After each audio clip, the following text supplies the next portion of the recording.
আমি গোসাইগাঁও জিলা কমিটি তথা আমাৰ গোসাইগাঁও অঞ্চলত যিমান বিজেপিৰ মণ্ডল কমিটি আছে সকলে আমি যৌথভাৱে আজি আমি পদযাত্ৰা কৰিলোঁ।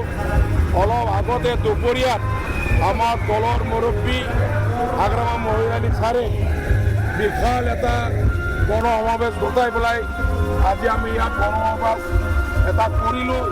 ইয়াৰ পিছতেই এই মানুহবিলাকে আকৌ পুনৰ আমি গোসাইগাঁও বাছ আস্থানৰ পৰা এছ মাৰ্কেটলৈকে পদযাত্ৰা কৰি সকলো ভোটাৰক জাগ্ৰত কৰাৰ উদ্দেশ্যেৰে সকলো ভোটাৰ যাতে দেন আমার দলের প্রতি আকর্ষিত হয়ে আমার নাঙ্গল চিহ্নত ভোট প্রদান করে তার বাবে আজির এই কার্যসূচী লওয়া হচ্ছে।